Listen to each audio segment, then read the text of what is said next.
Hello, hello. Happy Thirsty Thursday. Oh, what is going on? Ah, hang on. Yay, the happy birthday again. Thank you. My computer's spazzing. Okay, I think we're good now. Right. I have a dual monitor and earlier on the other one I unhooked it so that it wouldn't be like, which screen do you want to share? And it kind of freaked out because I put it back in. And so I just unplugged. Oh man, did you guys have I a don't know what to do now. Oh yeah, the computer. Sorry, what's that?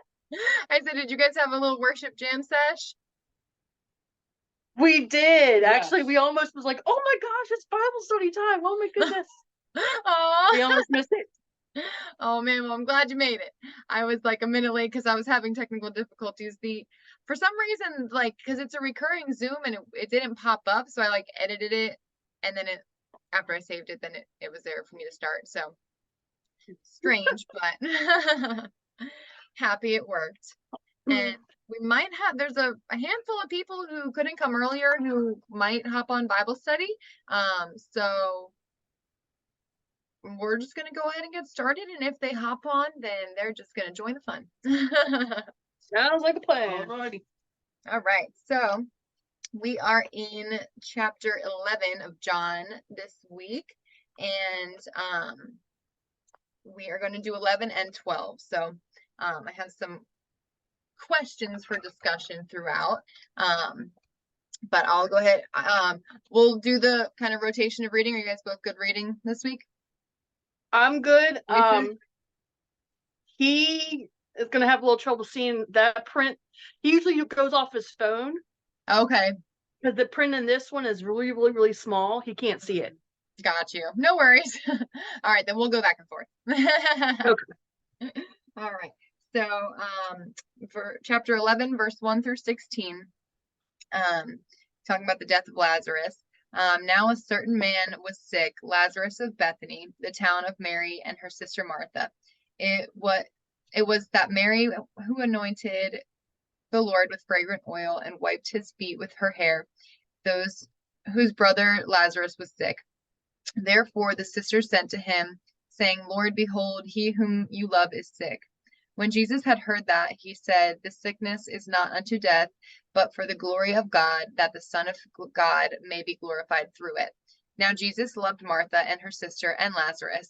So when he heard that he was sick, he stayed 2 more days in the place where he was. And then after this, he said to the disciples, let us go to Judea again. The disciples said to him, Rabbi, lately the Jews sought to stone you, and are you going there again? Jesus answered, are there not 12 hours in the day? If anyone walks in the day, he does not stumble, because he sees the light of this world. But if one walks in the night, he stumbles, because the light is not in him. These things he said, and after that he said to them, our friend Lazarus sleeps, but I go that I may wake him up. Then the disciples said, Lord, if he sleeps, he will get well. However, Jesus spoke of his death, but they thought he was speaking about taking rest in sleep. Then Jesus said to them plainly, Lazarus is dead, and I'm glad for your sakes that I was not there, that you may believe. Nevertheless, let us go to him. Then Thomas, who is called the twin, said to his fellow disciples, let us also go, that we may die with him. So in verse 4, one of the things I wanted to bring up was when he says, the sickness is not unto death, but for the glory of God, that the Son of God may be glorified through it. How can this speak to our testimonies with God and them glorifying God?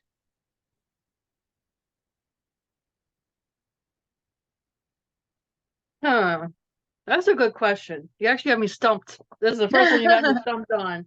You're good. Anything from you, James?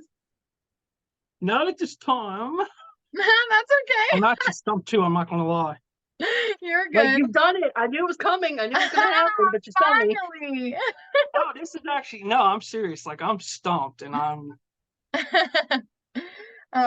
So what I got from that and is how he said the sickness is not unto death, even though obviously he died, but Jesus was like, he's not going to die. Like he's not going to remain dead. And I think that how it says the sickness is not unto death, but for the glory of God, that the Son of God may be glorified through it. So like death didn't win.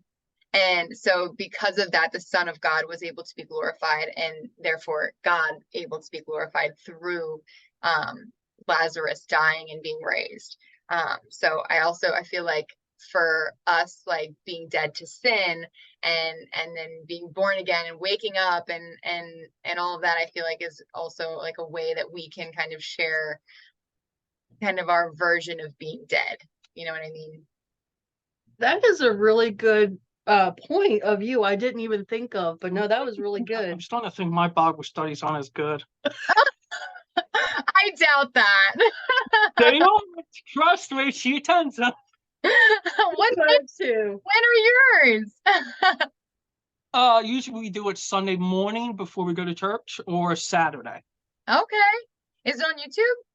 Or No, do right you- now it's just us. I do a Zoom one with people, which we're trying to do a Zoom worship night oh with yeah. music and having Bible trivia I'm working on.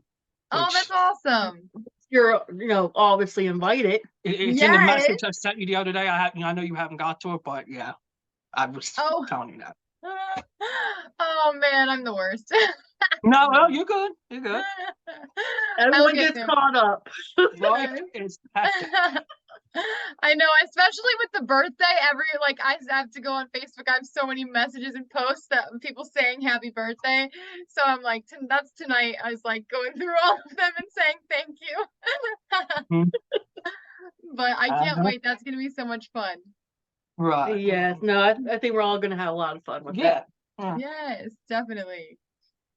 And yeah, and if Saturday mornings was that when you said you sometimes would do Bible study, Sunday and Saturday? Mhm. Okay. Yeah, I feel like Saturday would be a good day for me to hop on. Well, then we could do like a Bible study, worship music, and Bible trivia Yeah, one Saturday. There you yeah, go. that'd be fun. Awesome. I love it.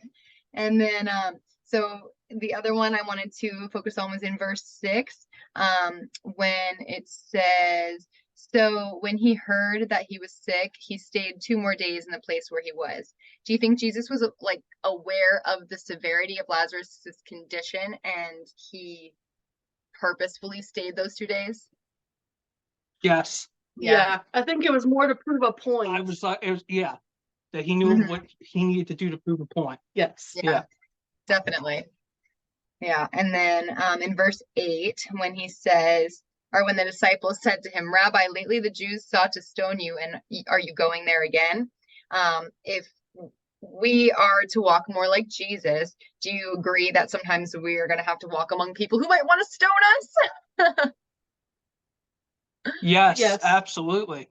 I I mean, think spiritual warfare is it just is what it is. yeah, I Yeah. mean, I know from doing social media, we definitely know from doing social media, the attacks just are there. You're going to kind of have to go through the fire, so to say, of handling that, but that's, I think, part of the whole test and journey as well. It's like even having standards and morals of being a Christian. Society doesn't want you to have that. Right. Yeah, definitely. And like so many people say they're Christian and then just like let all their morals go. And it's like, but Right. are you? That was where I was for a It's- while. And then I yeah. started saying I was spiritual, but that's another story. Right. And then that's the thing of it, is like if you're not actually walking like Jesus taught, then are you really a Christian? Yeah. One foot in, one foot out. That's what we were talking about before. And we all been there. I mean, we're all guilty of it. Yes. Yeah, I think exactly. everybody in their life is guilty at some point. Yeah, definitely. But which is why we can always improve. Yeah. Right. And then in verse 15, where it says, then Jesus said to them plainly, Lazarus is dead, and I am glad for your sakes that I was not there, that you may believe. Nevertheless, let us go to him. So there, what do you think Jesus meant by that? That he was I glad think he that- was saying that I was not there for a reason to kind of prove to you that what I can do, what my Father can do. So Nothing can stop me. It doesn't take. I mean, doesn't matter how many days. Doesn't matter how long someone's dead. He could still. right. Definitely. I agree completely. Such a powerful one. So if you want to continue from 17 to 27. Sure. I got it. Let me get me all situated here to read this.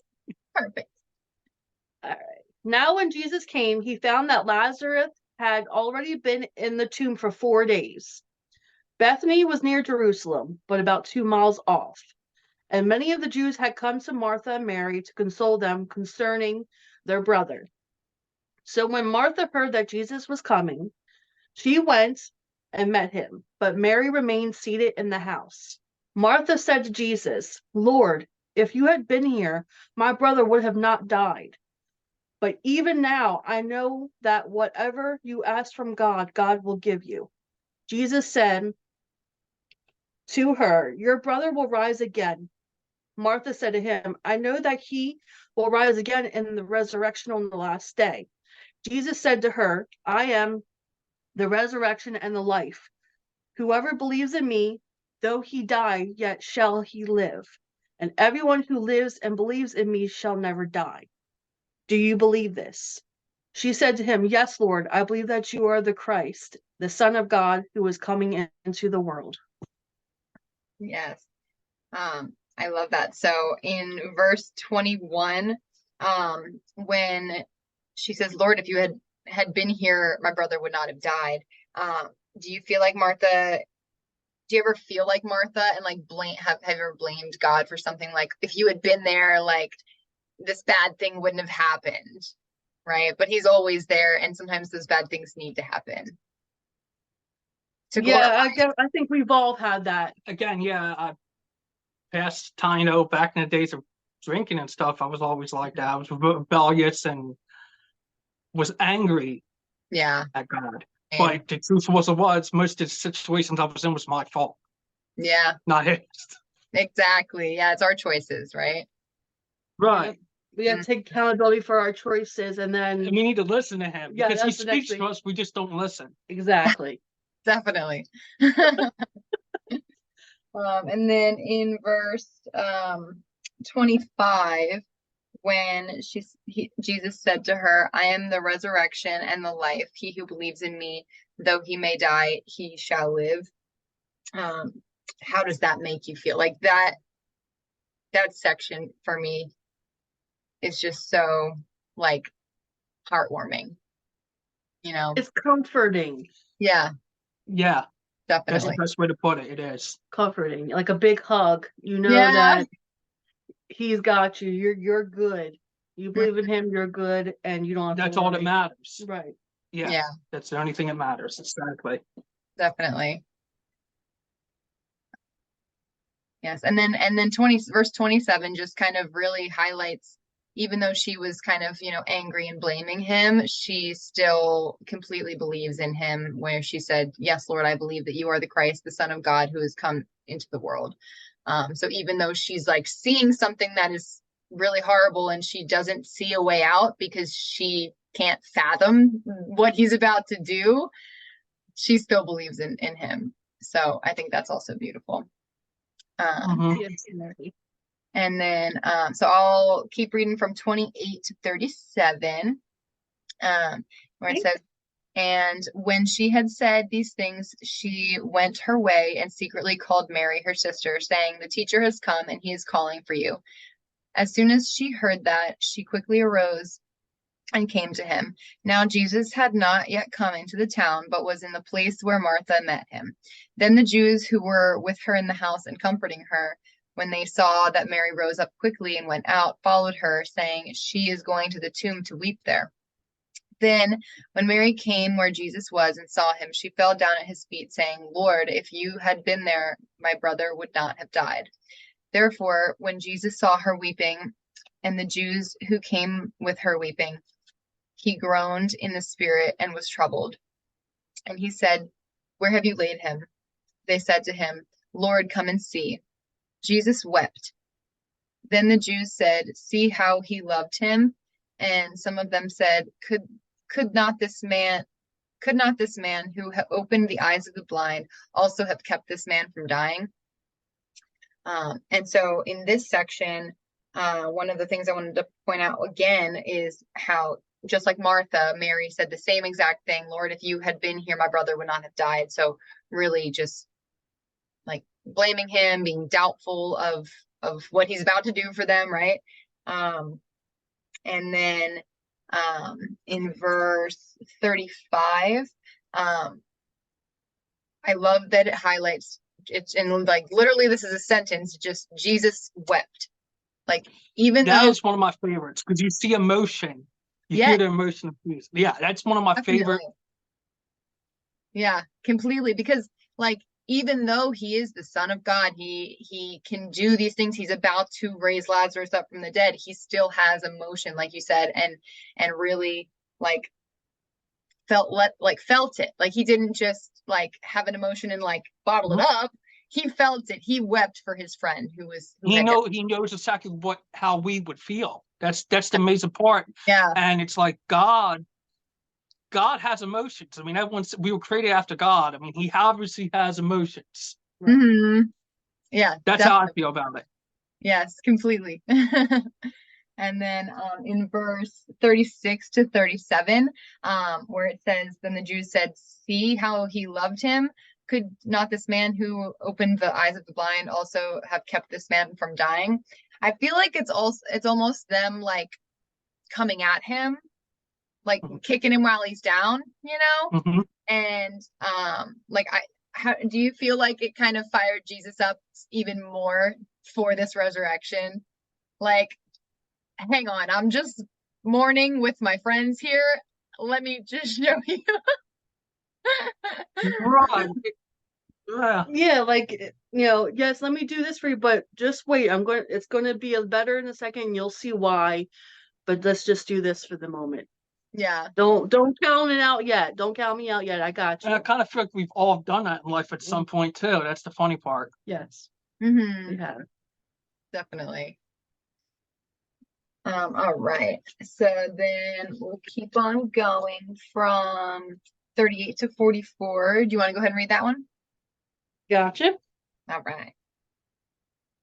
Then Jesus, deeply moved again, came to the tomb. It was a cave, and a stone lay against it. Jesus said, Take away the stone.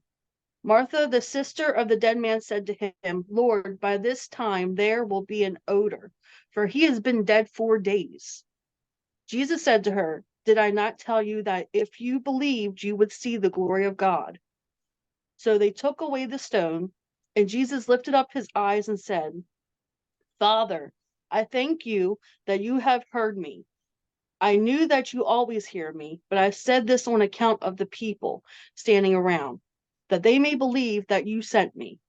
When he had said these things, he cried out with a loud voice, Lazarus, come out.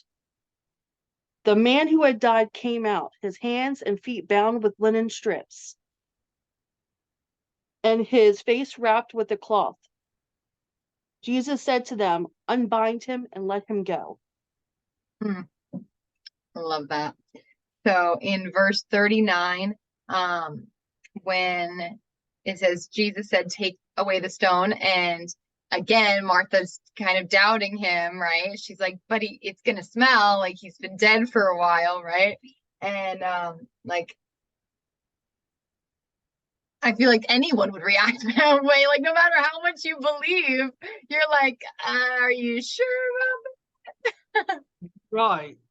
I I would have actually a tough time believing it too. Yeah. I would. Yeah. And then Ew. it's like I got goosebumps because he's like saying, Don't you believe me? Yeah, I'm telling you to believe. move the stone. Just let me do my thing. It's exactly. yeah, Yeah. it's really emotional for. And if you think of the movie Jesus, the one that you and I like, Hmm. that's where I always imagine that part of the movie when I read that. Yeah. Really? It's Is that the yeah, like older like I think I it's the watched that. 1999. Yeah. I can't think of the actors in it. But yeah, it's my favorite Deborah one. Messing, I think, is the actress in that one, Okay. and I can't remember the other actors. I love that one actresses. because it actually shows his emotion side. They really did a good job showing that. Definitely. Yeah, I love that. And I mean the Passion of the Christ is also just like You never seen it, have you? I feel like I have. It Mhm. sounds familiar. I'm pretty sure I have. I'll have to relook to see if I have. It's so graphic, but like what he went through. Like you'll cry 100%. You'll cry. I have no doubt I won't, because I cry easily. If that doesn't hit you, then something's wrong. You're not human. I'm telling you. Yeah. Yeah, literally. Oh There's my no gosh. way. I mean, I don't care if you're a man or a female. There's no way you can watch that and not sit there and go, "Oh my goodness." Yeah, because that's what he did for all of us. Like, Right. mm, Mm. yeah. Mm. Ugh. I'm trying to Hell, put my emotions in check. It's powerful. Trying not to cry just thinking about it. Yeah, because I was trying not to cry reading, because I get really emotional just reading the Bible sometimes. So Yeah. I'm like, Yeah, literally, I was crying earlier reading it, crying yesterday reading it. well, at least I'm not alone. You're not alone, girl.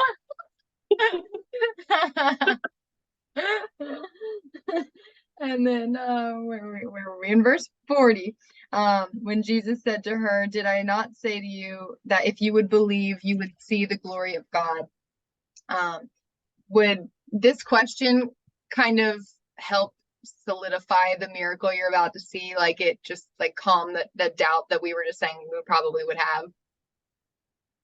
Yeah, definitely. Yeah, no, for sure. It definitely is kind of like him reassuring, this is going to be okay. Just do what I'm saying, and I'm trusting. Yeah, like just believe. I know it's hard, but but you're gonna see the glory of God. Definitely. Just imagine being there though that day. Yeah, That's the thing. Put that in your mind. it's hard to. I know. But I try Yeah. to when I'm reading. I try to put myself where I'm actually in that situation.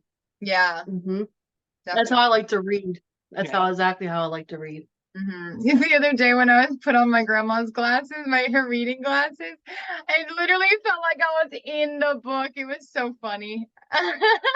Like, because I was just so much closer to it, like, and the words were bigger, and it was just like blurry everywhere else. So it really put me in the story.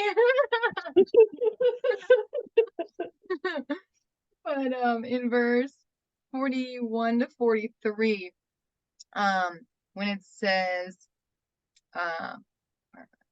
then they took away the stone from the place where the dead man was laying. And Jesus lifted up his eyes and said, "Father, I thank you that you have heard me, and I know that you always hear me, but because of the people who are standing by, I said this, that they may believe that you sent me." And then he called Lazarus out. But when he says that, who do you think he really was speaking about of the people standing by that he wanted to see that? I'm thinking like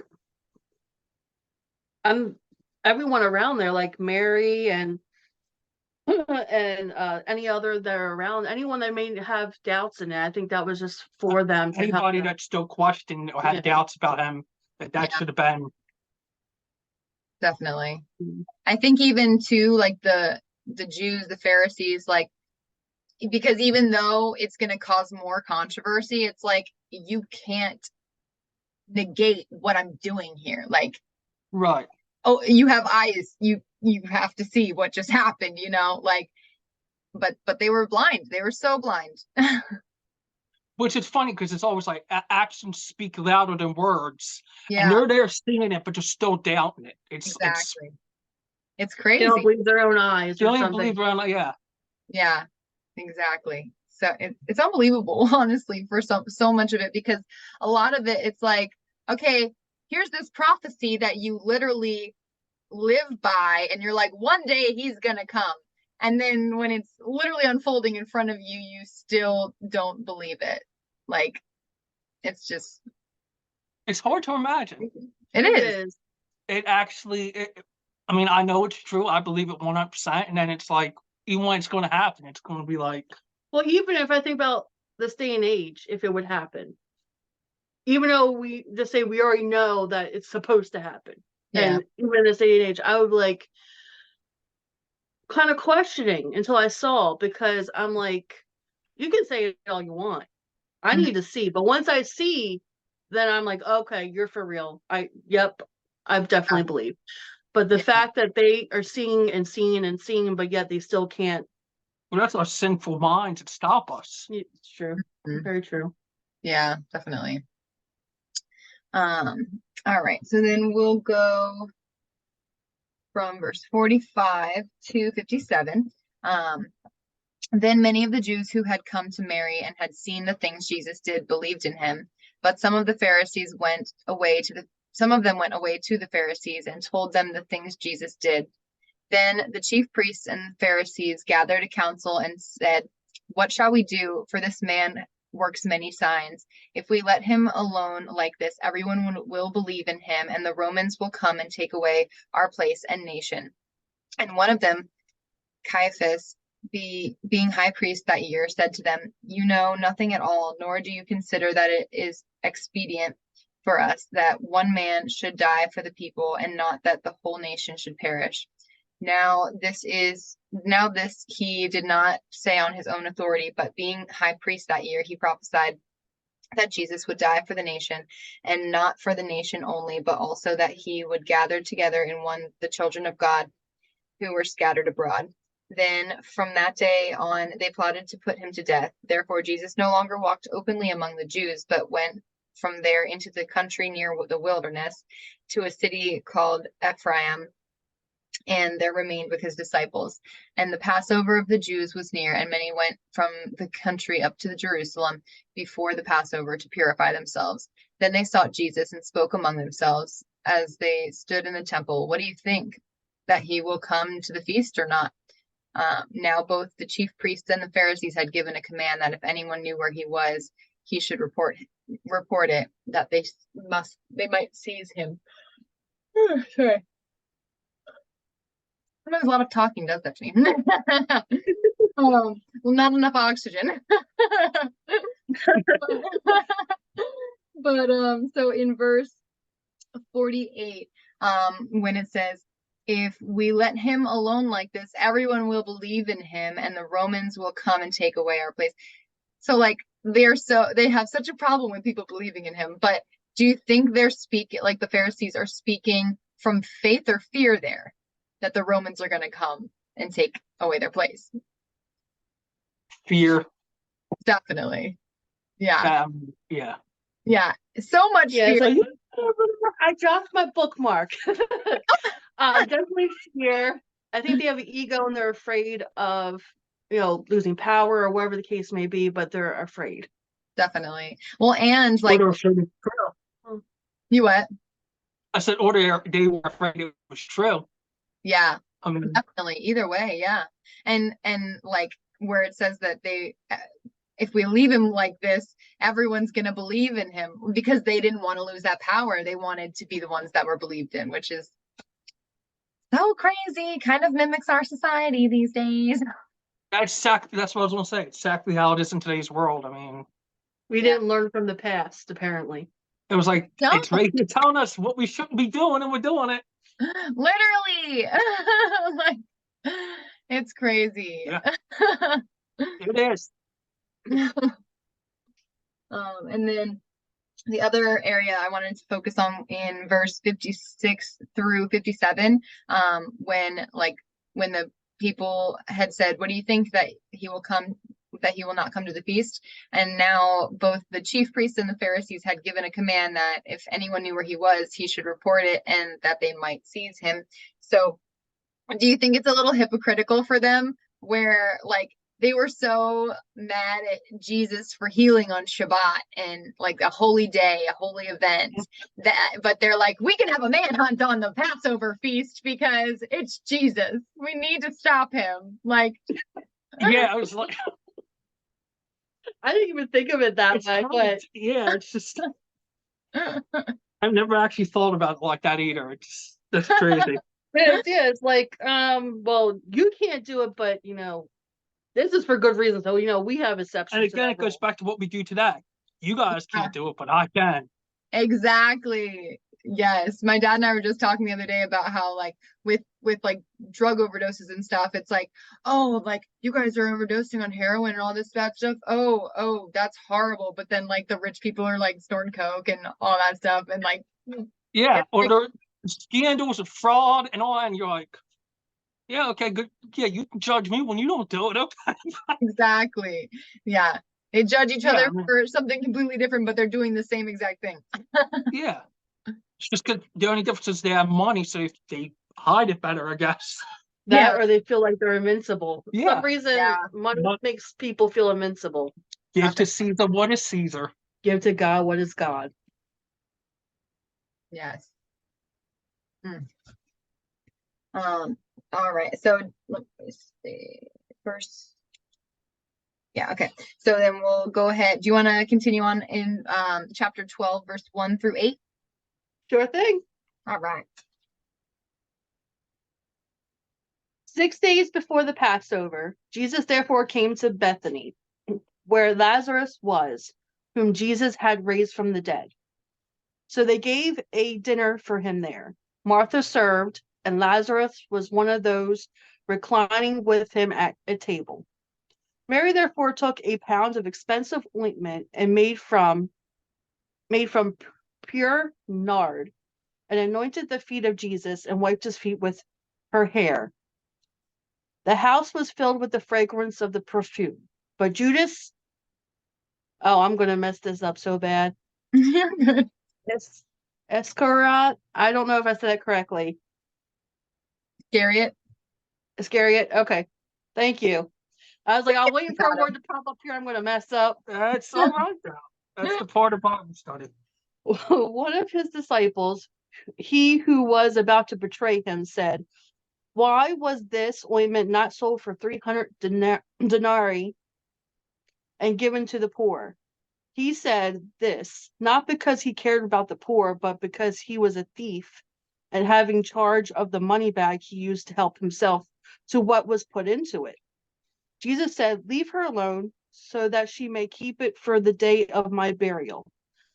For the poor you always have with you, but you do not always have me. Yes. So in verse 8 of that,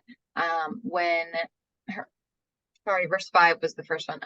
When he says, why was this fragrant oil not sold for 300 denarii and given to the poor? Like, that poor you're speaking about is literally Jesus. Like It's a greed thing. It's the same thing we have in today's world. It's greed, Yeah. selfish greed. Why would you give it to somebody Put when you money- can sell it? Yeah, put money over helping somebody or taking care of somebody. Right. exactly. Yeah. And yeah, like seeing money worth more than people or genuineness or just caring for each other. Right. Yeah. Like it's horrible. And like Judas just really speaks so much to that. And like obviously he's the worst, but but like so much of that through him and like in how he tries to help with the ministry and all of that, and he's like, oh, we should sell that, we should do this to make money, because he wants money, not because he wants to help, right? So like I feel like there's a lot. Which I find fascinating is because you think of Judas and the ministry, Jesus' ministry, right? Mhm. You have that in today's world. You have people like Judas that are greedy with their ministry. They are greedy with their churches. Definitely. And that's the problem is I fell out of religion because of that, because I didn't fall out of God. I fell out of religion because of greed. Yeah, You definitely. know what I mean? Yeah, Selfishness and greed. definitely. Well, and my dad and I were just watching this a while ago, this movie that we found on this Faith Network. But it was like about the mega church, and I forget what it was called, but it was like so funny how crazy they all sounded, because they were like the marketing team all together, and they're like, what are we gonna do next? How do we get more people here? How do we do all these crazy things? And like they had forgotten about the crazy things that Jesus had done and the reason they started in the first place. And like they felt like they needed to put on a show and do something big. So like literally they were going to crucify someone on stage to show what happened with Jesus. And then the guy was like, did none of you, literally the one who opposed it got fired? And he's like, do none of you see how crazy this is? You're going to murder someone at church. Like literally it was just it was like a dumb comedy about how like But it's true. It's so, it's so on crazy. point. Yeah, It is. They're not going to be killing per se, but it is on point because they'll even go as far as leave out parts of the Bible that they feel are not so popular just to pull in people for money. definitely. You got to tell the whole story. There's no. It's God's word, so you got to tell God's word, right? I mean, but the problem is too, everyone always asks me, like, what denomination should I be? What denomination? I get that question a lot. Yeah. And I'm always like, find a church that's actually caring about the Lord. Don't worry Yes. about the name of the denomination.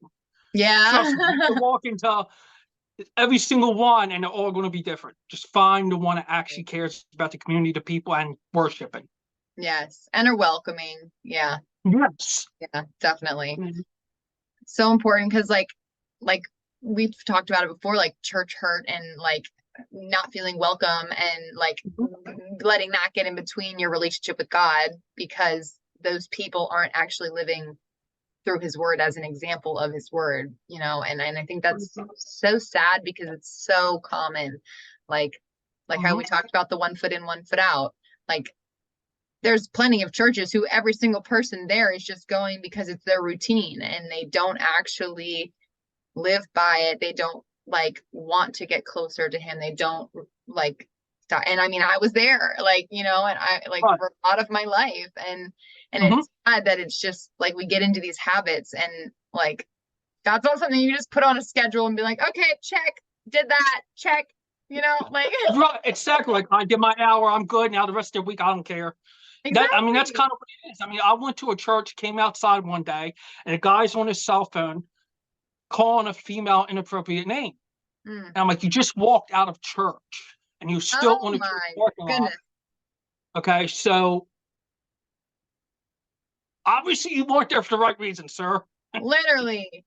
And that's another thing too, where a lot of people think they can do whatever they want and just go to church and then say sorry and they keep doing it. Like that's also not how it works, you know? Yeah, like we're not being disciples if we're doing that. We're not leading other people. No. Yeah, we're literally leading more people away when we do that. We're leading them to Satan. That's all we're doing. Exactly. We're saying, hey, don't join us because we are bad. Yeah, literally. We are a bad group. And then they start to wonder, like the mega churches, I even feel like, because they feel cult-like, and that's where a lot of people, I've had comments where, oh, religion is cult. That's just nothing but cults. Christians are cult. I'm like, that's not how it is. We have, unfortunately, ones who have made it look that way. And it all goes back to Judas, what I was saying about Judas. I mean, it was there in the beginning and it's here now. Yeah, exactly. Definitely. It doesn't change. It's always recurring. For sure. Oh, yeah, people. We can just share as much as we can. Right. But okay, and then we did that. So okay. All right. Did I read the last one, or did you read? You read the last one, right? Yeah, I read the last one. All right. So then moving on to verse 9 through 11, just a short guy. Now a great many of the Jews had oh wait, did I? Oh no, I didn't even say it. Hang on one sec. Backtrack. Verse 8 of the right before that, when it said, he says, for the poor you have with you always, but me you do not have with you always. Do you think at this point, as he's saying these kinds of things more and more, that the disciples are kind of like catching on to like he's not going to be around forever? I would hope so, and I think some of them did. Yeah. But I mean, I even with Jesus saying that, I know some of you will betray me, and it's like you would think Judas would have gotten to his head. Jesus already knows I'm going to do this. What am I doing here? Yeah. You think he would have caught that on himself, but apparently that overwent his head. I don't know. Yeah, exactly. Yeah, because if he had that conscience of that, like the anxiety of like, oh my gosh, he knows I'm going to betray him, he wouldn't betray him. Like not Right, having right. that. If he does, he's got a lot of guts. That's all I can say. True. I An wouldn't. eternal death wish. Right. um well, and then also at that point too, knowing that Jesus is going to die soon, how hard do you think that was for the disciples to really like cope with, like realize and like obviously they know like it's not yet, but things are getting bad and it's coming soon. Like how hard would that have been? I don't even know what I would feel. The only thing I could say is it's like having a family member, right? I mean, Yeah, having a disease that you know is eventually going to take them, true. no matter what you do. Yeah. And you try to pretend it's not to cover up your feelings, but at the end, Yeah. that's how I would have felt that situation. Yep, exactly like that. Yeah, I agree. And then like further on when it's happening, I feel like I would just be like uncontrollably crying the entire time, because in contrast to a disease, he is literally getting tortured and just the kindest person ever, like taking that for us. Like, and me personally, I think even though I know it was supposed to happen that way, I still would have been trying everything I possibly could to save him. And yeah, that's the thing of it. Yeah, like that's what I can't understand is why no one stepped up to defend him. yeah, I feel like they like at that point they knew that it was what had to happen, and like, well, and even so, like they, when things got bad, a few of them like denied him. He's like, you're gonna deny me before the end of the night, because out of Yeah. fear, right? And so I think that also played a huge role in it, because like obviously Jesus was meant for this to happen too, but with the disciples, like they still weren't as, like they didn't have the Holy Spirit, they didn't have the manifest presence of God that Jesus was living in, and like still had that fear and like, oh, I don't know, oh, like hang on, like not yet, like this is not I'm not strong enough yet, you know, like Jesus had been there and known his purpose for 33 years at this point. So I think it probably out of fear, honestly, after seeing what they were doing to Jesus or going to do. Yeah, I mean, I would like to think in my own mind I would stand up, but being there and seeing that. Yeah. Yeah, the fear and trying to decide whether you're going to be put on that line too, or just be quiet. Yeah. Yeah. Because even interesting. Yeah, like because even after like afterwards, obviously, like they continue to preach about him and like tell people and go on making disciples, but like they, in that moment, it's like, okay, this is real now. Like, you know, I feel like fear would just hit you. Yeah, Especially because oh god, I'm sorry. That's okay. I was gonna say, especially because like although he had already raised Lazarus up from the dead, they haven't seen his resurrection yet. And Right. so like the kingdom he's been speaking of, like they don't fully like, they can't fully grasp that too. So I feel like for them, death might still really just be more like they don't feel as like comfortable with death. Yeah, they don't feel like there's going to be just good getting something better out of it, I guess you would Yeah. say. Yeah, exactly. Yeah. Because like And that's the thing what I of it feel. is, I'm it's like it's fine if they're I die sitting there. tomorrow. Yeah, and that's what I was saying is that's why I was trying to think back then compared to now, because I was sitting here thinking, okay, I have no problem running to a house fire because I know if something happens where I'm going. But Yeah. they didn't know that. So could I have done it back then knowing what it's a different situation? We're lucky and blessed enough to actually know. Definitely. That's very true. And they weren't at Yeah. that already. And they what? At least not to a full degree. Right. No. Yeah. Yeah, definitely. Yeah. Great conversation here. All right, so now I'm going to read the 9 to 11. Now a great many of the Jews knew that he was there, and they came not for Jews' sake, but not for Jesus' sake only, but that they might also see Lazarus, whom he had raised from the dead. But the chief priests plotted to put Lazarus to death also, because on account of him, many of the Jews went away and believed in Jesus. So again, they're like, people can't believe in Jesus. We need to get rid of his proof, right? So like they're like, we got to kill this guy. He's proof that Jesus raised someone from the dead, you know? Mhm. Like, so they are just like ruthless, nonstop. Right.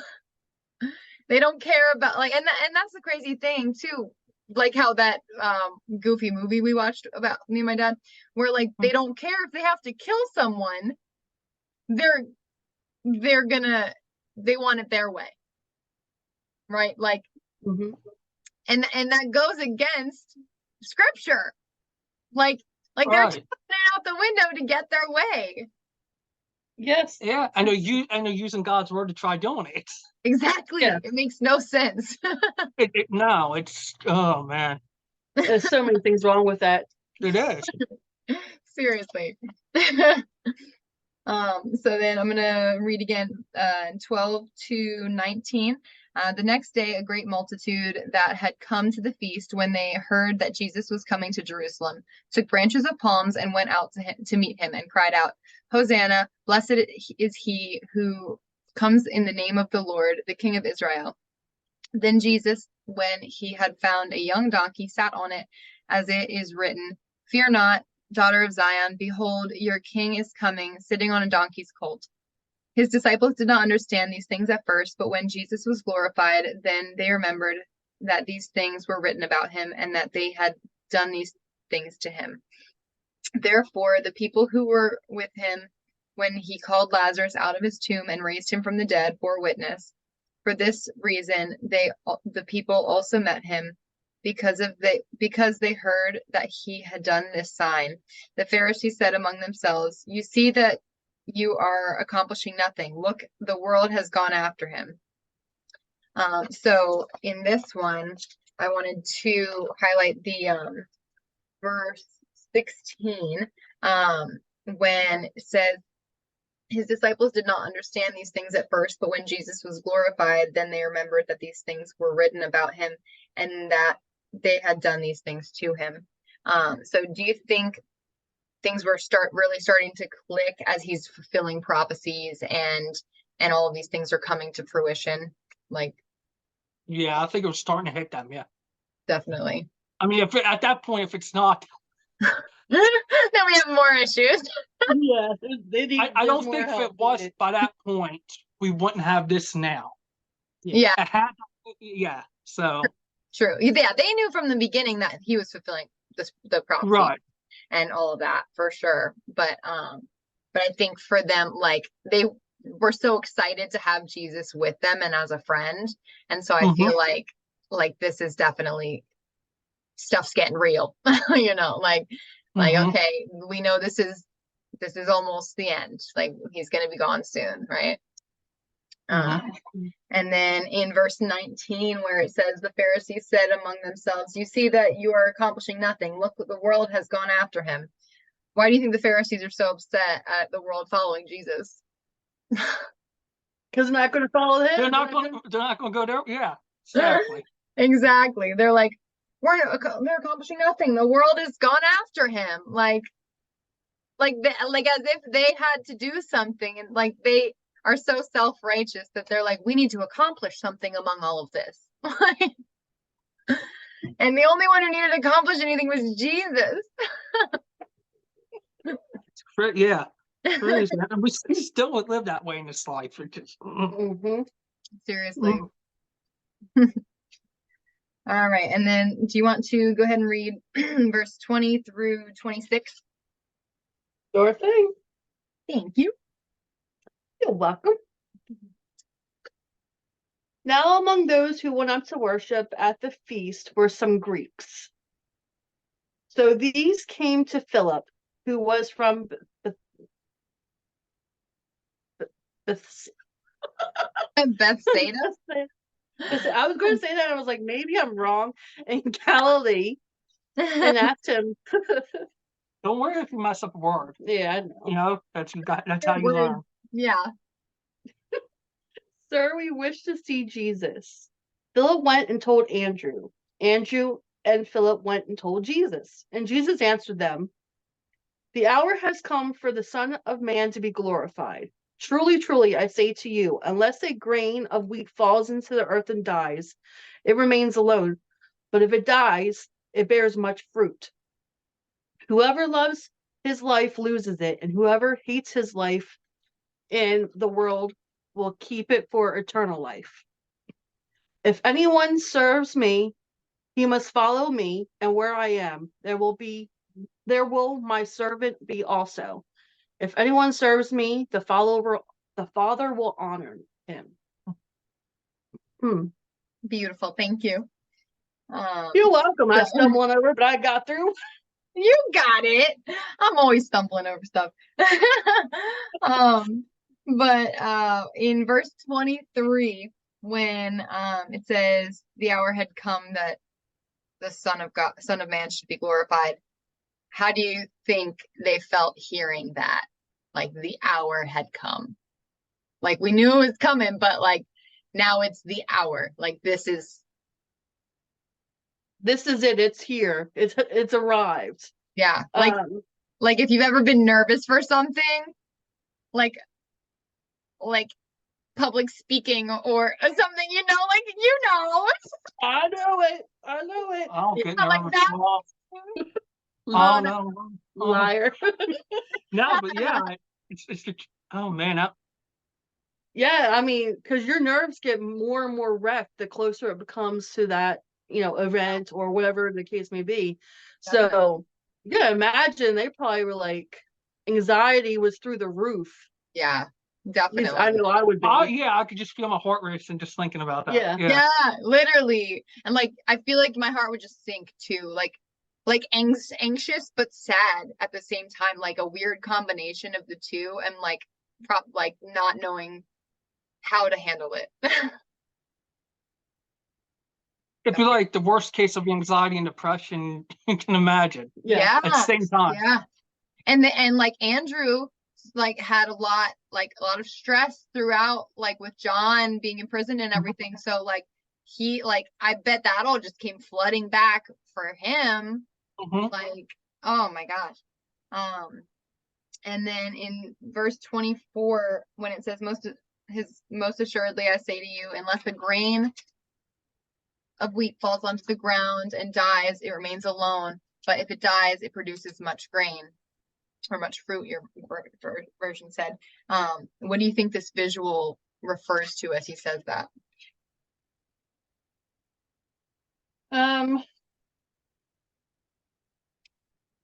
I feel like he's saying that you may die alone at that moment, but you'll still receive something after. Yeah, I agree. That's kind of how I look at it. Yeah. It's interesting because I've never really broken that part down. Yeah.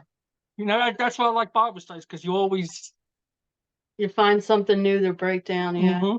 Definitely. Yeah, I agree. And like, I like how you said too, like, even if you remain alone, like kind of pointing at how you said, James, like, why did any of them like stand up for him or anything like that? It kind of points out the fact that he needed to do this alone, and they could have, something bad could have happened to them had they done something like that. And he needed to do that, and because of his death, produced much fruit, grain, many disciples. Like, it's kind of like, I don't want to compare Trump to Jesus, but like, my dad and I have been talking about how, like, every time they try to arrest Trump or anything, like, he gets more and more popular because everyone's like, obviously he didn't do these things. You guys are like, you guys are just trying so hard to keep him down. And so, like, I feel like it's like that, where like the more you shut something down, and I think Nicodemus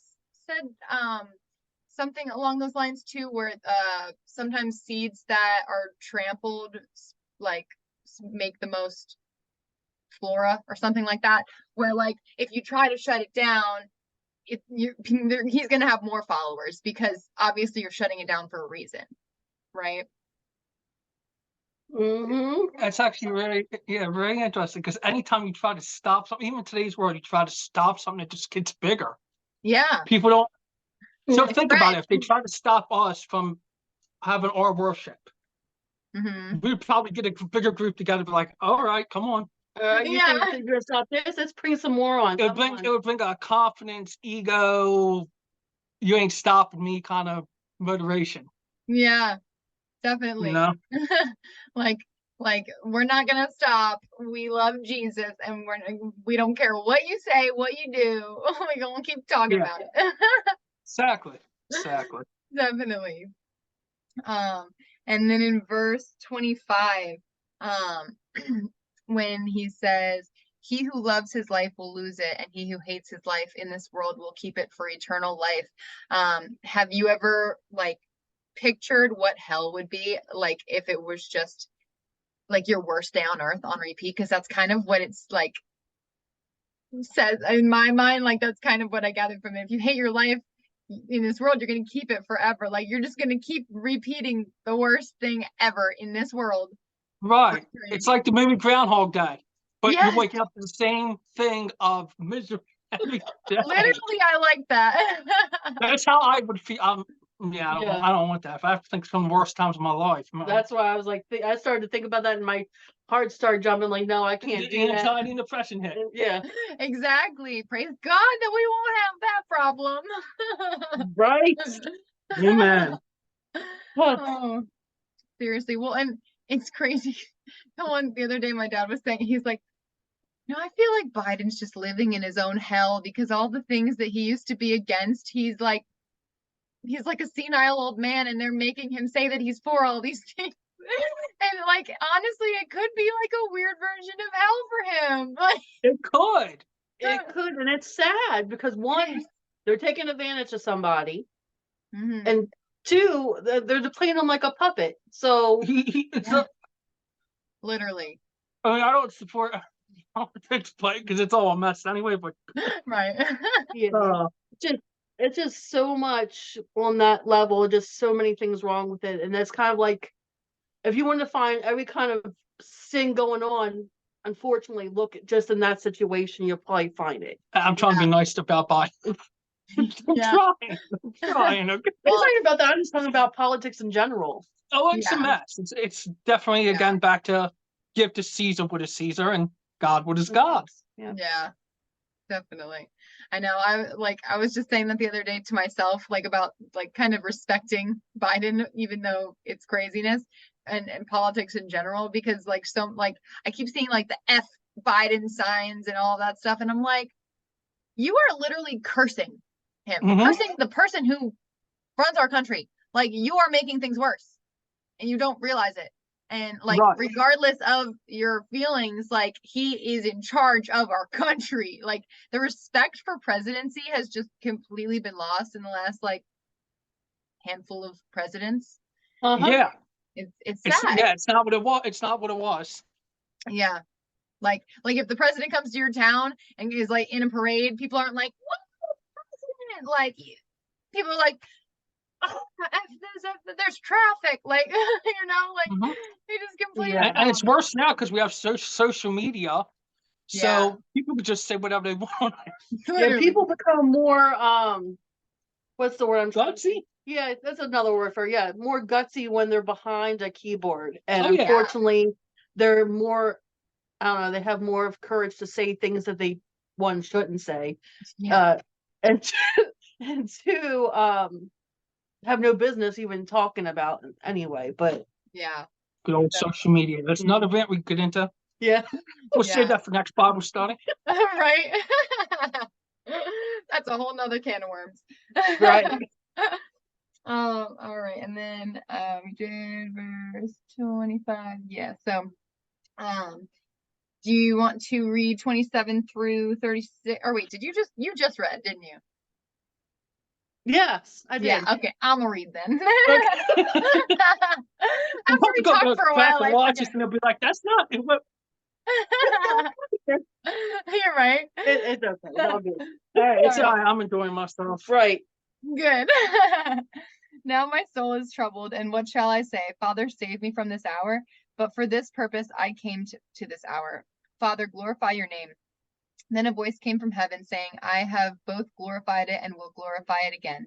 Therefore the people who stood by and heard it said that it had thundered.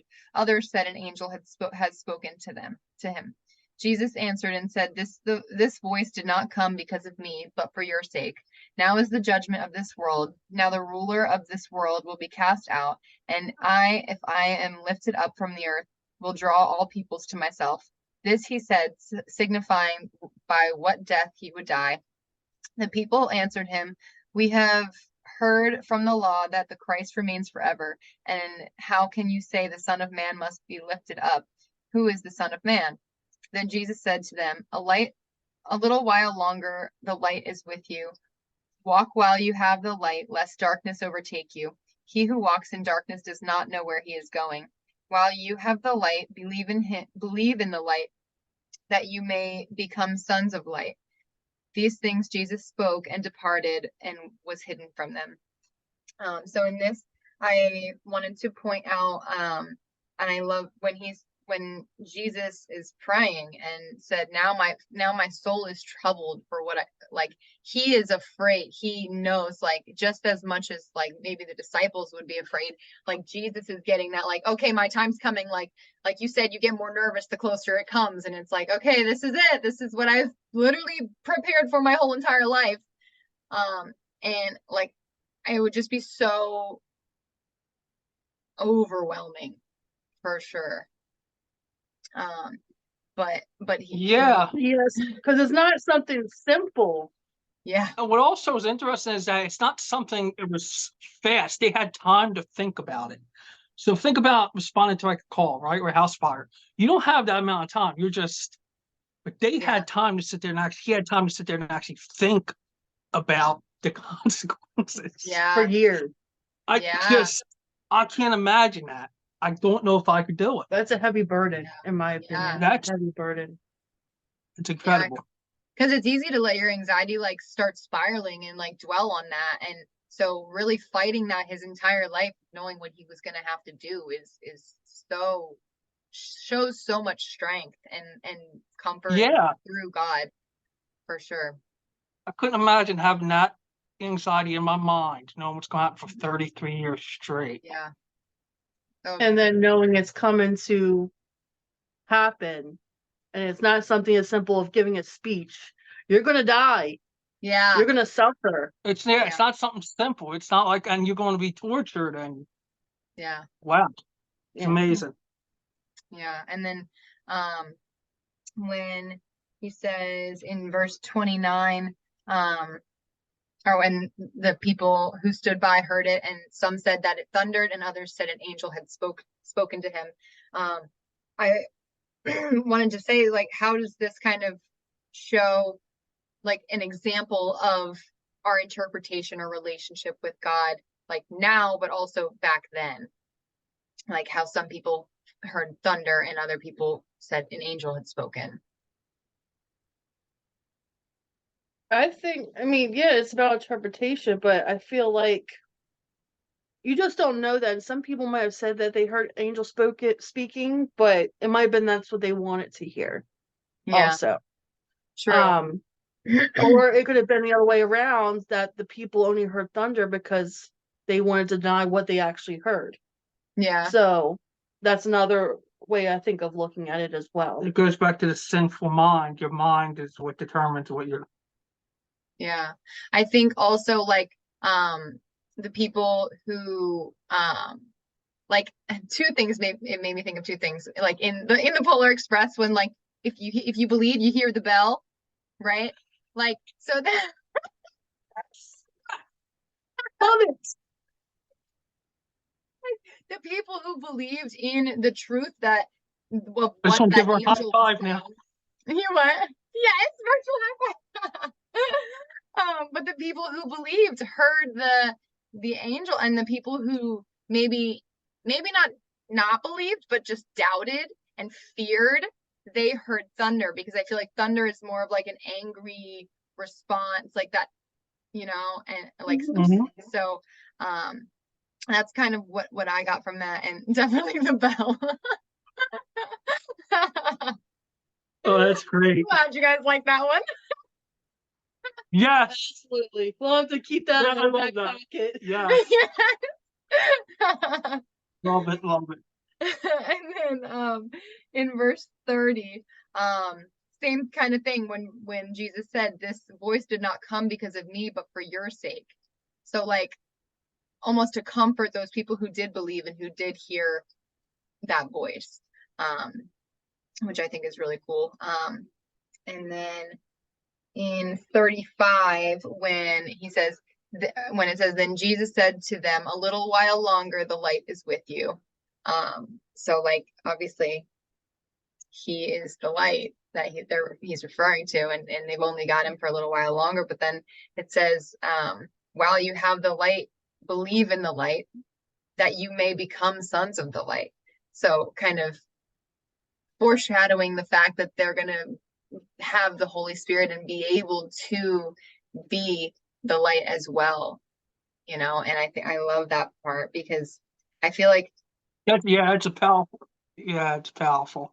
yeah, and like they may or may not have like fully grasped that at that point until the resurrection, like that they may be sons of light. Like I feel like it might have, like a lot of things it says sometimes the disciples don't understand. I feel like that might have been one of the things that just goes over their head, like, oh, he's always saying great, like he's always saying things that are like riddles,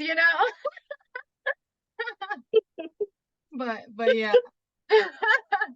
Oh, yeah, it's just true. That's actually dead on. Thanks. And then okay, that was the end of that section. So then do you want to go ahead and read 37 to 41? Sure. Though he had done so many signs before, they still did not believe in him, so that the word spoken by the prophet Isaiah may be fulfilled. Lord, who has believed what he heard from us, and to whom has the arm of the Lord been revealed? Therefore they could not believe, for again Isaiah said, He has blinded their eyes and hardened their heart, lest they see with their eyes and understand with their heart, and turn, I would heal them. Isaiah said these things because he saw his glory and spoke of him. You said the 41, right? Yes, perfect. Okay. Thanks. So the main part I wanted to highlight here was when in verse 40, when he says he has blinded their eyes and hardened their hearts, lest they should see with their eyes, lest they should understand with their hearts and turn, so that I should heal them. How can this speak to our society now? Oh, that's a can of worms. I was up in a 2-hour book right here. It's gonna be a long night. Everything in society, right? Yeah, everything. If you don't open your eyes and your heart, that's exactly what you do. You're blinded and you're hardened. You have a hardened heart. Yeah. So you have the ones who believe, who can see and have, that heart, and then the ones who don't, that unfortunately have the other side, and maybe eventually come to the light.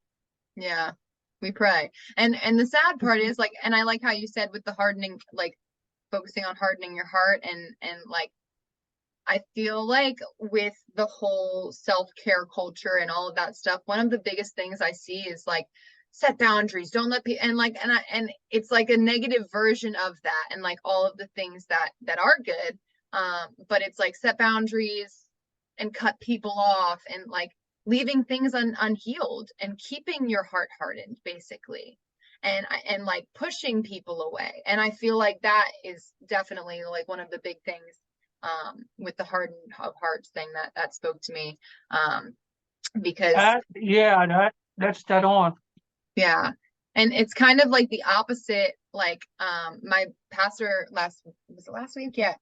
He was talking about how like we need to protect our heart, or no, it was in Bible study last week. John Bevere, we were watching video, and he was talking about how you need to guard your heart. He's like, the diamond at the Smithsonian, talking back about greed, is guarded by lasers and like all this crazy security. Like, you can't get to this massive diamond. Why don't we guard our hearts that much? And like the self-care thing is like the opposite, where we're guarding ourselves from God instead of starting with him and putting up our blocks to not be infiltrated. Like, we're starting with hatred and anxiety, and then putting up boundaries and keeping ourselves there. And so like, that just really, that one spoke to me. So how I feel that, I don't know, I pictured what you were saying, but this is how I pictured it. I pictured a box. Your heart is this box. And if you don't have God in there, it's dark. And then you've put up these walls that's making it even darker. Yeah. And then if you put God in there, it lights up that box and it keeps it lighted. And then you still have your barriers, but it's still light. That's how I pictured it when you said it. I like that. That's kind of how that's what I was thinking. I was like thinking back to like the dark days of like when you didn't have God in your heart. Yeah. That's why they say black hearts. It's kind of how it was. I mean, I had a heart, but I also covered it up. I was push people away. Yeah. Rather be heard, you push away. Yeah. Definitely. I feel that for sure. All right. And then the last section here, nevertheless, even among the rulers, many believed in him, but because of the Pharisees, they did not confess him, lest they should be put out of the synagogue, for they loved the praise of men more than the praise of God. Then Jesus cried out and said, he who believes in me believes not in me, but in him who sent me. And he who sees me sees him who sent me. I have come as a light into the world, that whoever believes in me should not abide in darkness. And if anyone hears my words and does not believe, I do not judge him. For I did not come to the world to judge the world, but to save the world. He who rejects me and does not receive my words has that which judges him. The word that I have spoken will judge him in the last day. For I have not spoken on my own authority, but the Father who sent me gave me a command, what I should say and what I should speak. And I know that his command is everlasting life. Therefore, whatever I speak, just as the Father has told me, so I speak.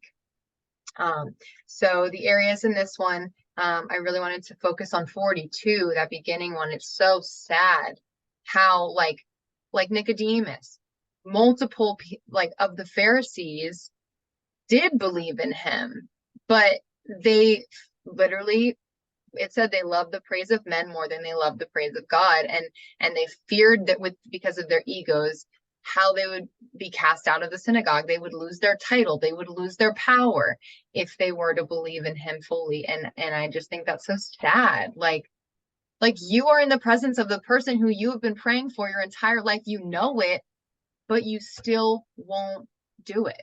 Like, you won't say it. And had they had said anything, it could spark a change in other, you know what I mean? Like they could have been a revolution among the Pharisees and like started believe, like speaking out about it, but none of them did. It makes me feel like a lot of the jobs, especially the retail jobs, you're not allowed to say Merry Christmas, have a blessed day, things like that. It kind of makes me feel like that you're scared to lose your job or get fired for saying things like that. Yeah. Trying to stand up for the truth. Right. Definitely. So that's what it kind of took me Good point. to, is that. But the only thing I thought of was CLI. Oh, And a month ago yeah. Was what? when I quit. CLI? I was talking about CLI. I said it reminded me of like a month ago when I quit. And Oh, you quit? that's how I'm talking about retail. I was saying that's Oh, kind of okay. feeling. I'm back, but I quit. Okay. Got a 2-week vacation. Oh, nice. But you were like, they wouldn't let you say certain things there. Greed became the #1 priority. Hmm. Greed became the priority of There it is again. numbers, sales. Instead of enrolling the right people to actually have a walk, we were enrolling people. I don't care if they see us and they fire me, it'd be great. It got to a point where it was like, I don't care, enroll this person. But this person I was on the phone with did not have a walk. He was the farthest thing. Like, his words for females were so far. Yeah, it was bad. So he had not found his walk, but he still went to education to make money. And then I had the same week a female who called me crying because they wouldn't let her enroll because she didn't have a reference from her pastor because she was new to the church. So I didn't forge it, but I wrote her a reference, even though I didn't know her. Yeah. And with him, he called school and put a complaint on me that I didn't do my duty. And Really? I was told I had to follow up with him. So I did, right?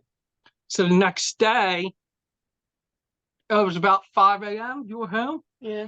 I got a text message from the said person that told me he was ready to enroll and it was time for me to get up and help him to enroll. And I woke up to school and let them know that, hey, if I'm up, you're on. I also let them know after the holidays I'd be done. You were in Pennsylvania around that point because it was like 2 days after you and I talked on the phone. Okay.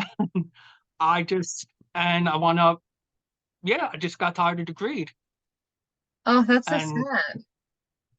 And that's honestly what the biggest battle we've been battling with that. It falls into everything. And that was my point of ministry. So even the thing that we've been supporting for the longest time. Yeah. It's starting to go down to numbers. People are numbers. If get them in there, get them enrolled. If not, yeah. We don't recommend scholarships or anything to people because if we see that, you get in trouble. Really? Wow. That's so sad. But that's kind of what we've been dealing with. Same, it's just like retail. It's the same thing. It's turned to numbers. Yeah. You're a number. Inflation, and all you care man. about is getting the money from the customer. Yeah. Yeah. Yeah. That's and I can't stand that. I cannot. I don't know, Christian values. That's all I can say. Yeah. Like, I understand enough to get by, but like if you're like you said, if you're doing it purely out of greed and wanting more, then it's like you're not doing it for the right reasons at that point. Yeah. Right. I mean, it was the best way to put it is if you're volunteering, because you did volunteer work around the holidays, right? Yeah. Okay. If they told you had to hit a percentage, how would you feel? I would feel weird. You're volunteering, serving God. Yeah. Trying to bring people to, and you're told that you have to hit a certain amount of people to enroll. But you're volunteering. Yeah. Sales. Yeah, that's a little off. like we're just gonna take as much help as we can get because you're giving us your time. Like that's, I feel like, more of a better take on that, like better route. But yeah, if they just were like, we need more people, do more. That's Yeah, it's just greed. It's not thinking about putting in the right people either. That's the problem, yeah. right? It's huge I because mean, that's why the church is so divided. it is. And Yeah. that's where I was getting to, is like, even with the situation we're in now, it's this whole thing of, we don't care what the morals are, just let them in as long as they have the money. That's And that's what got to me that day, because I'm like, I said, you don't let in a guy that disrespects. I mean, the stuff you're saying about female. I was on the phone with the guy for an hour, and I said, you're going to let him in when he's referring to females like, I have a sister, I have friends, and I have a mother, and you're going to bring a guy into this Christian school and let him be a leader one day.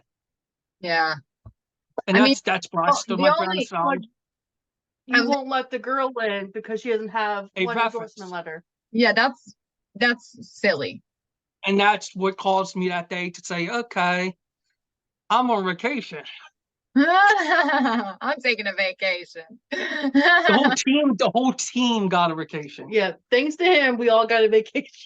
Good for you. Yeah, I mean, that's my point. That's what the world is becoming. It's all about, I mean, even some ministries are.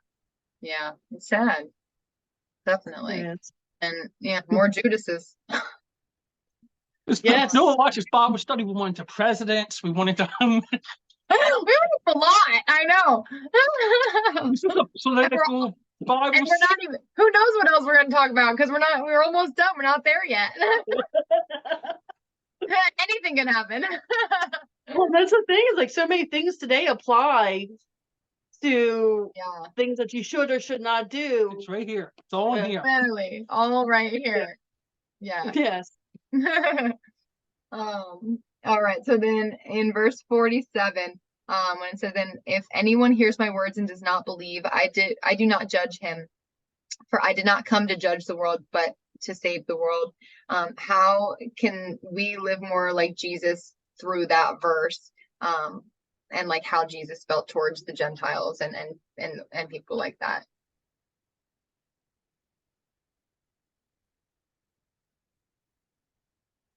Sorry about that. My mom was calling the cell. Oh, you're good. Do you want me to repeat it? Yes, please. Okay. So how can we, like, through this verse, live more like Jesus, kind of as if, like, how he is saying, if anyone hears my words and does not believe, I do not judge him, for I have not come to judge the world, but to save the world.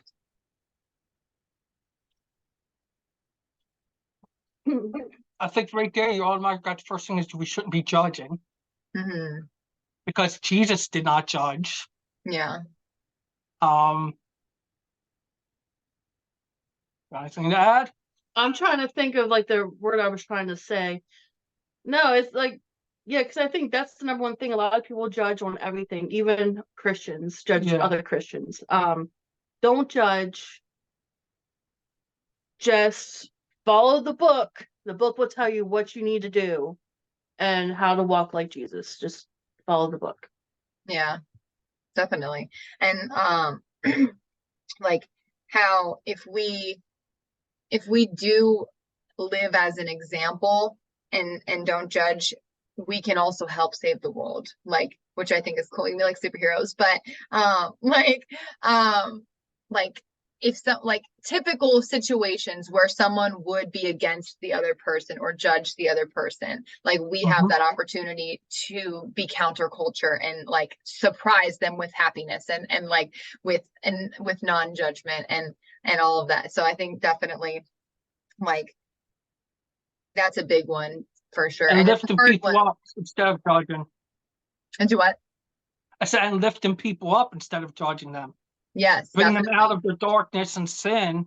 That's what we're supposed to be doing as disciples too. And definitely judging them for them. Right. Them. But definitely there's a fine line, because also you do not want to have people disrespecting you. Yeah. So I think there's also a fine line. You should definitely be able to stand up for for yourself or for others if someone's being disrespectful, in a respectful way though. Stand up for someone or yourself, because yes, we're not supposed to judge. We're supposed to love and respect people, but there's also, you should be respecting me if you're not going to. Yeah. But that's Yeah. that's kind of why you give it to Jesus and say, Jesus, take the wheel. Yeah, exactly. Well, and I think too, It's a like tough. there's so many times like with Jesus and things that he says, like he'll respond to negativity with like with a question or like with something else or something that like kind of seems off topic but like wraps back around, and I feel like Right. things like that we can even do where it's like I don't know an example, but like where we can just diffuse the bomb almost like okay, we're focused on this thing that you're Right. really mad about right now, but let's bring it over here because this is what we're talking about, you know, like so just like shift the Yeah. And conversation. that's how Jesus was, his wittiness. Yeah, That's what I love about Jesus too, is that yes, the wittiness witty. with his words. If you pay attention to it, his words were just so wise. Yeah, And definitely. it's like sticking a dagger in you without doing it. Yeah, yeah, A he nice was way. you know, mic drop. It's a nice way of saying, here, you ready to learn the lesson? Well, I'm going to do it this way. Here you go. Exactly. He's the original mic drop. Yes. Totally. And there's a few times too where like he'll just be silent.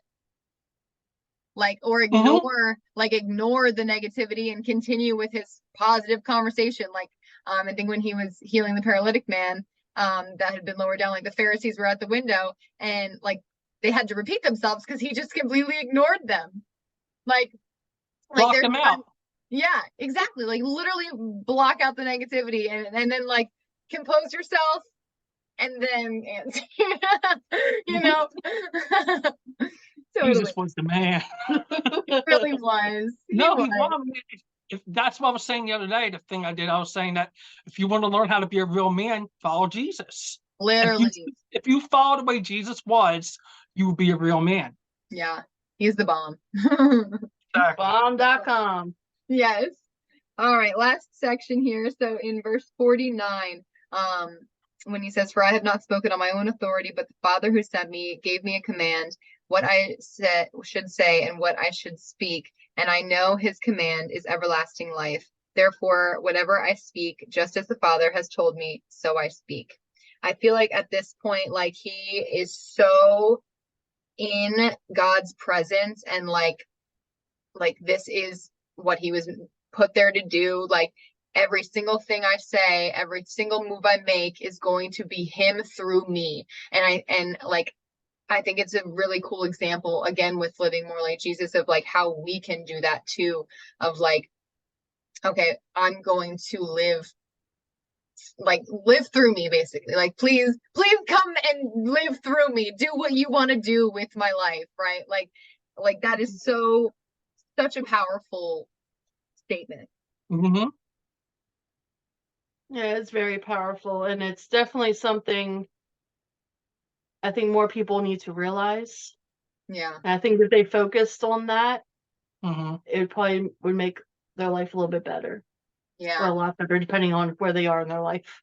Yeah, definitely. Exactly. Because a lot of the time, like, and I know for myself, like when you feel like you have to do everything on your own, and that you like when you have your plan set out and you've planned every single day for the next 7 years, like hey, you have no freedom, you have no wiggle room. Everything is stress because you like haven't given yourself any wiggle room or time to do anything. And with him, like his timeline is so much more peaceful. He doesn't want us to be busy.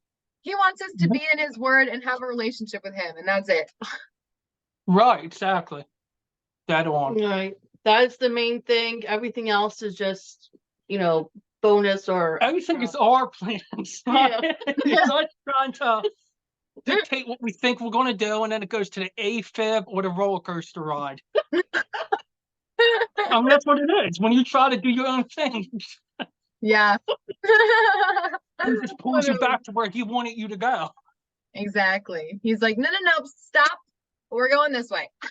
Yeah, we're not going this way. You got the wrong turn signal on. Sorry. Literally. Going I back feel to my that. right. Oh my gosh. Well, this was such a great Bible study. So much good talk. Yes, as usual, but I'm just glad we had an extra person here so we could definitely. Finally, it's been so long. I know. I Yeah. spoke. You proud? I'm so proud of you. You did Yes, a great job. you did. Perfect. Mm. All right, well, I'm going to just pray over us. Father God, thank you so much for this evening. This birthday was amazing. And thank you so much for putting James and Elizabeth in my life and just continuing to bless us. And thank you so much for being with us this week and just always being with us, Lord, and guiding us, and help us to live more like you, Lord. Help us to love more like you. Help us to just make disciples and share your love and your glory wherever we go, Lord. Help us to be an example everywhere we go, of how much you loved people, how much you forgave people, and how much you just wanted people to be in your kingdom forever by your side, Lord. Pray all of this in Jesus' name. Amen. Amen. Yay! Well, I'm like, I feel bad because my brother called me to say happy birthday during that. So I have to call him back. Okay. So are do we want to do, since you were talking about potential Saturday morning Bible study and worship music, we can rain check the worship music for then if that works, maybe. Yeah, we can figure it out. Yeah, because I know we do some of the calls on Saturday though. I'll figure that out. Don't worry. Yeah, we'll work around that. Okay, either We'll that figure or it out. Sunday. They The might only be thing hearing some worship music. I know. Well, you listen to it. I still have to eat dinner. I'm so bad. Normally I've been like not eating after 6 p.m., but it didn't work out today. So Yeah, I haven't eaten yet, so yeah. I So did quit energy drinks. Yes, he did. He quit energy drinks. I'm so proud of you. Good. Did you I was replace it or are you just going cold turkey? Cold turkey. I even had Satan try to tempt me with one. Oh no. I didn't tempt him. I said, did you not see Jordan's comment? And you're going to try to bring me one? I was like, I didn't know you were starting yet. I'm so sorry. Like, Aw, she's just trying to help you out. I know. I was on a routine. I knew like energy drink. Yeah. I knew what he wanted. He wanted energy drink. So I was just in a routine with it, I was rolling. Yes. Oh. Oh man, well I'm proud of you. That's awesome. Definitely. Yeah. I'll have to send you a picture of the flowers.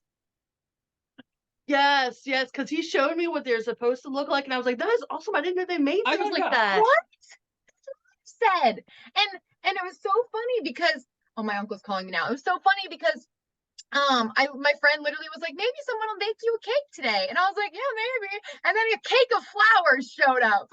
That's what I was thinking. I'm like, she needs a cake. She's a vegan now. She needs how do I do this? And that's what came to my mind. I'm like, this would be perfect. Yes, it was great. Made my day. Well, I'm glad. Oh, I just missed it. I'm gonna call my uncle and my brother back, and I will talk to you guys soon. Okay. We'll find a time to hang out and listen to worship music. Okay. Yes. Have a good night. Have a good night. Bye.